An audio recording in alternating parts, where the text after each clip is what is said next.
Dito po ako nakaranas ng mga sexual abuse. Pinipilit niya ako na i- pinipilit niya po ako i-blowjob at i-masturbate siya. May basbas naman daw ito kay Quiboloy. Tinumong ko ito sa executive secretary ng Kingdom. Mga kaibigan, there's one thing that needs to be said. Amidst all the noise, the crimes for which Pastor Apollo Quiboloy stands accused, both in the United States and here in the Philippines, are taking place as we speak. Ang hinihingi po natin ay managot na si Quiboloy para mailigtas ang mga iba pang biktima na nasa kanya pang poder.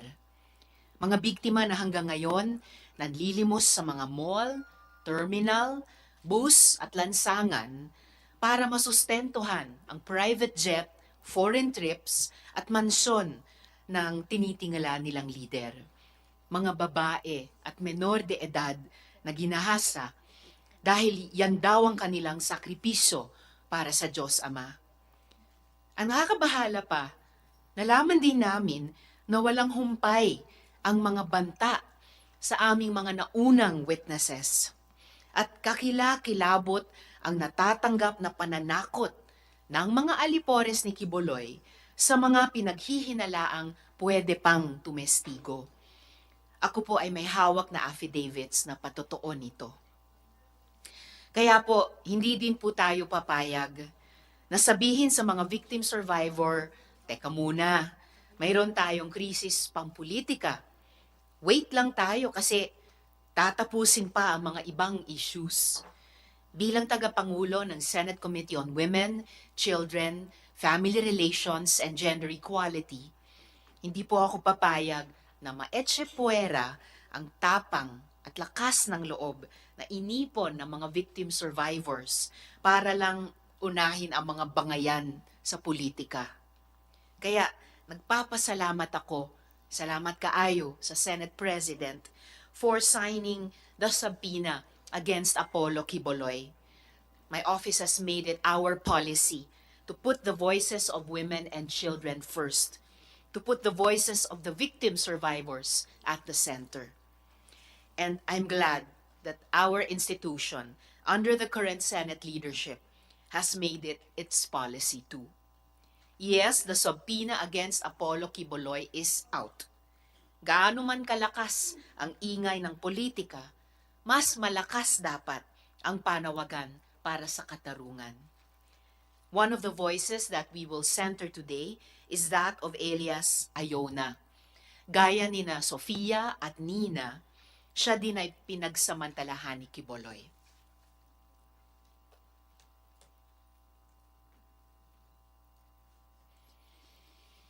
I supposed to turn 18 other day, and before that, they offer us move to the pastoral, to the room where this few girls live. The Jack came and told me, Pastor is calling you, and I was like, I came to Pastor, he was sitting in the chair, and I stand beside him. And he do like that to my body, and he said like, oh, your birthday is coming, right? I said, yes, and Okay.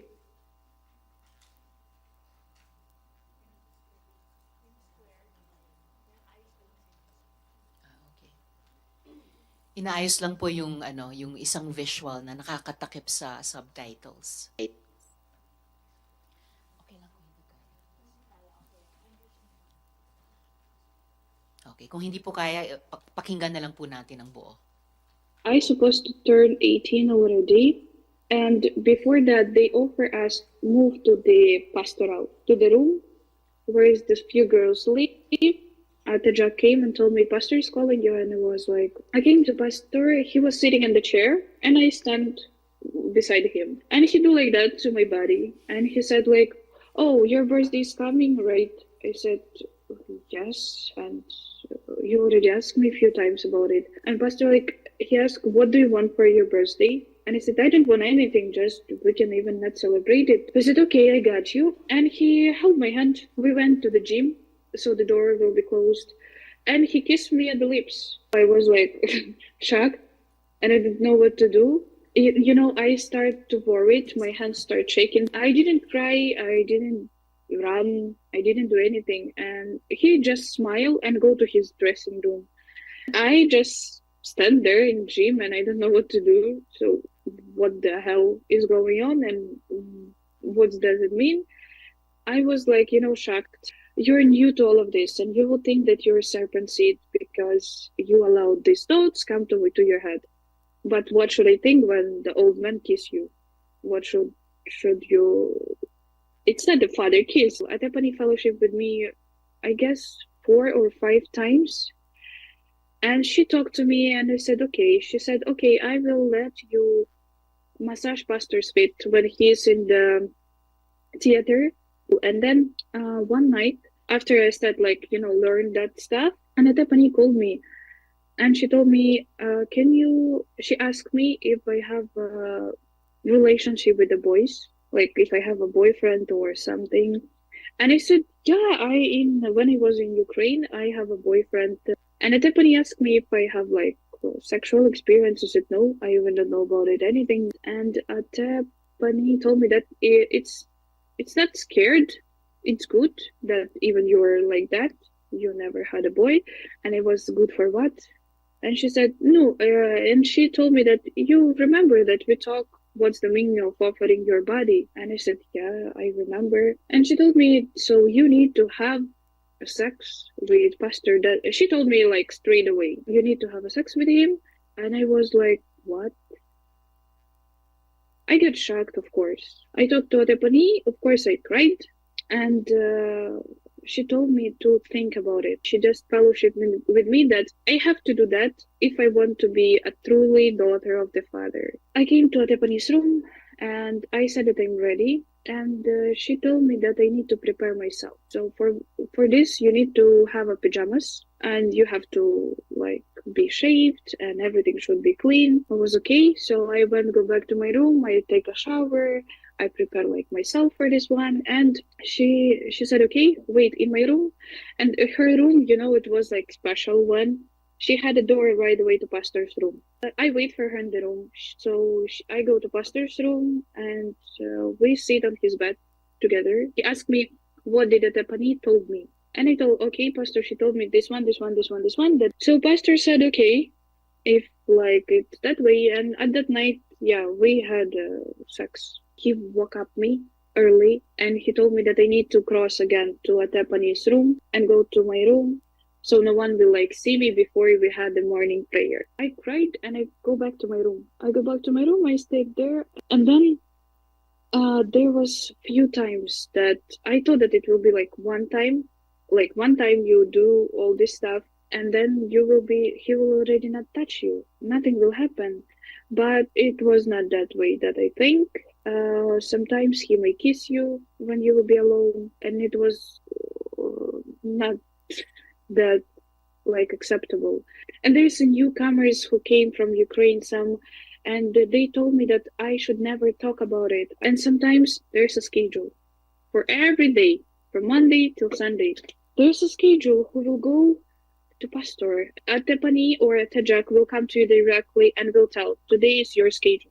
It's secret ministry that even though we are living all together girls, we are not allowed to talk about it and we are not allowed to know whose schedule is. So, and I will hide from Atepani so she will not see me and she will ask someone else. There was even one time that Atepani will tell me that today is my schedule and I will say that, no, it was Ateklau. Atepani told me that it's my schedule, and Atepani told me that it's my schedule, and I will say that I cannot go because I have my period. And she won't believe me. She wants to check the panty. She wants to check because she told me that many girls lie that they have a period and they cannot go, but I need to check. Send Ateklau so Ateklau will check. And I said, what the hell? Are you serious? And then I show her, so what can I do? I show her that I have my period. And she said, oh, okay, I believe you. Yeah, one day we were in Singapore that time. And Tajak called me that it will be my schedule. I have to go. When I came, Pastor told me, oh, I didn't call you, I call another one. So, and I started knew that I'm not the special one, first of all. I'm not the chosen one. He sleeps with everyone. At one night, he can have not only one girl, he will call one and then after that another one.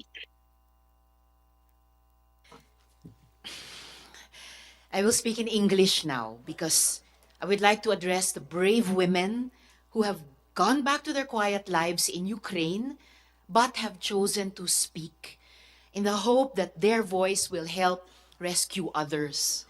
Thank you, Iona and Sophia and Nina. You are true heroes. Kagaya ng pagiging bayani ni na alias Amanda noon at alias Jerome at ang mga witnesses na ating maririnig ngayong araw na ito. Ngayon po, as my colleagues may arrive, I will also ask them if they have opening statements. But for now, as we have resumed and will continue this hearing, may I ask our committee secretary to administer the oath also to our additional resource persons. Good morning. The committee would like to acknowledge the presence of the following resource person. From the Department of Justice, we have Senior State Counsel Mary Grace Quintana. From the Department of Social Welfare and Development, we have Yusek Fatima Alia de Maporo. From the Department of Interior and Local Government, we have ASEC Romeo P. Benitez. From the Department of Labor and Employment, we have Yusek Felipe Igargo. From the Bureau of Immigration, we have Attorney Arvin Cesar Santos. Then from the National Telecommunications Commission, we have Attorney Kathleen J. Lu Egipto. From the Council for the Welfare of Children, we have Yusek Angelo Tapales. From the Commission on Human Rights, we have Mr. Ronnie Rosero. Then from the Jose Maria College Foundation, we have Mr. Brian Alberto. And the Council Attorney Kathleen K. Lorente. We have witnesses here. We have Elias Rene. Then joining us online, we have Elias David and Elias Jackson. May I request those who have not taken their oath during our first hearing to please stand up. Raise your right hand and repeat after me. I, please state your name, do solemnly swear that I will tell the truth, the whole truth, and nothing but the truth to this investigation. Thank you. You may now take your seat. Salamat, Comsec. And may I remind the councils for both for our witness, victim, survivor, and also for the Jose Maria College Foundation Incorporated that they will not be speaking because they are here as counsels to our resource persons, but may I ask them to enter their appearance. So please, Attorney, and then Attorney Laurente as well. Good morning, Madam Chair. Attorney Angeline Bacujo, respectfully appearing for alias Rene. Thank you, Attorney. Me, Laurente, please. Good morning, Madam Chair. Attorney Kathleen K. Laurente, respectfully appearing for JMCF5 and also with the Record and Admission Office. Thank you to our two attorneys here. So, ngayon po, isesentro pa rin natin yung mga boses ng mga victim survivors natin. Pakinggan po natin yung testimony ng ating unang saksi, kasama po natin ngayong araw. And I have in my hand his affidavit under oath. So, Elias Rene, you have the floor para basahin ang inyong affidavit.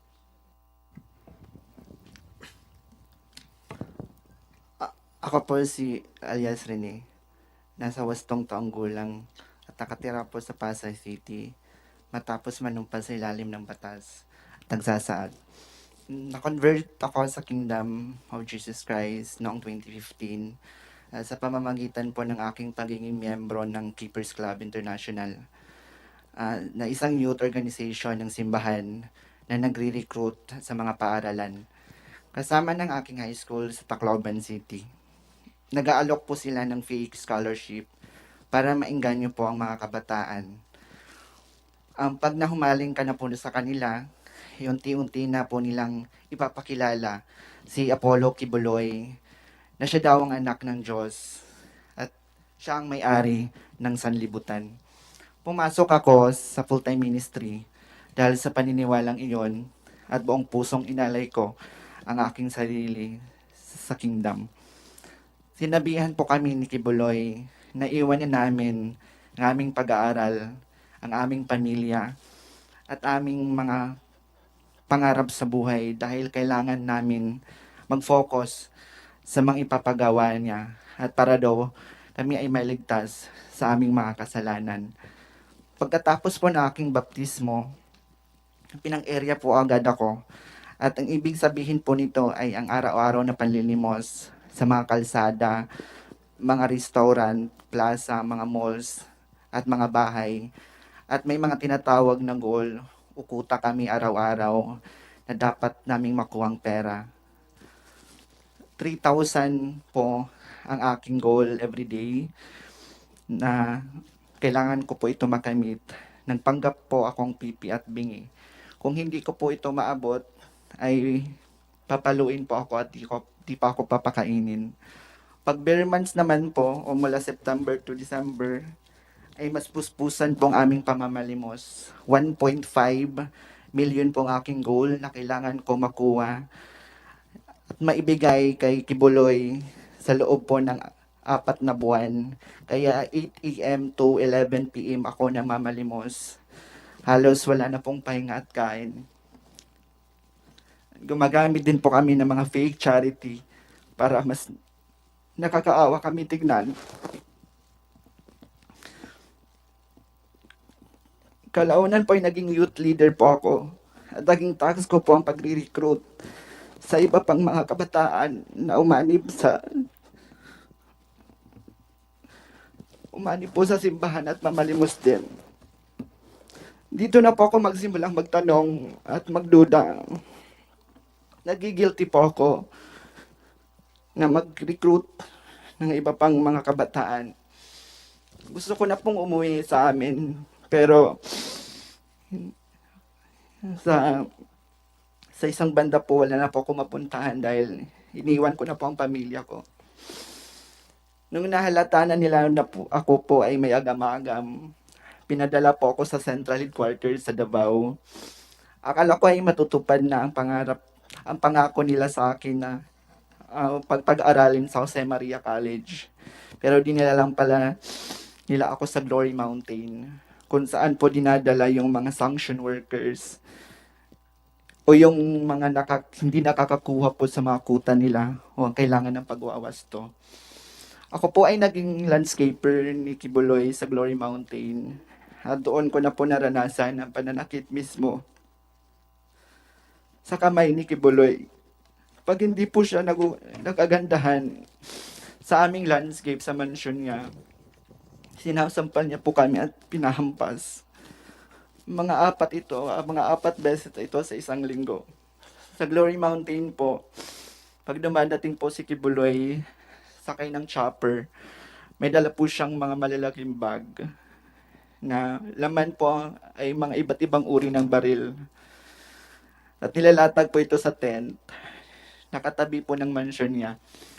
Minsan po pumupunta din po doon si former President Rodrigo Duterte at former Mayor, Davao Mayor Sara Duterte. At pag umaalis na po sila doon sa Glory Mountain, dala na po nila yung mga bag. Na siya pong bag na nilalagyan po ng mga baril. Noong 2020 po, nagpaalam po ako na umuwi sa amin dahil hindi ko na po kaya yung pananakit ni Quiboloy. Inassign naman po ako pero hindi po ako pinayagan. Inassign naman po ako sa personal assistant ni June Andrade na isang sa mga mataas na opisyal ng kingdom. Dito po ako nakaranas ng mga sexual abuse. Pinipilit niya ako na pinipilit niya po ako i-blowjob at i-masturbate siya. May basbas naman daw ito kay Quiboloy. Tinumong ko ito sa executive secretary ng kingdom at CEO ng McDonald's KJC na si Eleanor Cardona. Pero di ako hindi po naniwala bagkos pinagalitan ako at sinampal dahil grabe na daw po yung yawa sa loob ko. Pinag-fasting ako ng 7 araw na walang kain.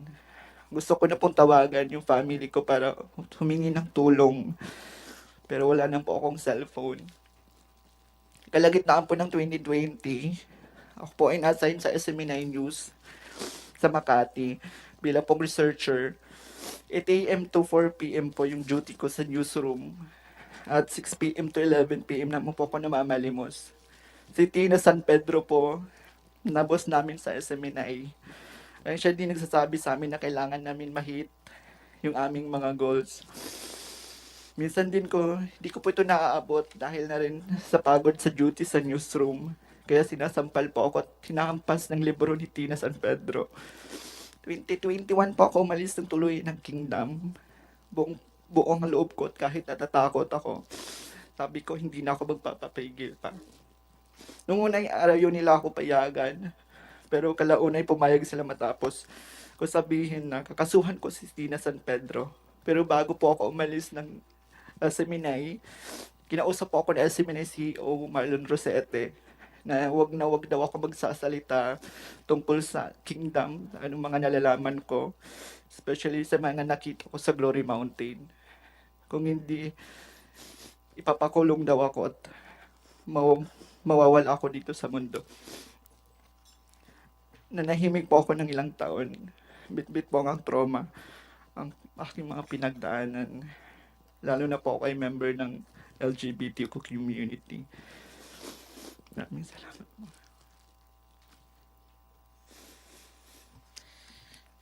Maraming salamat.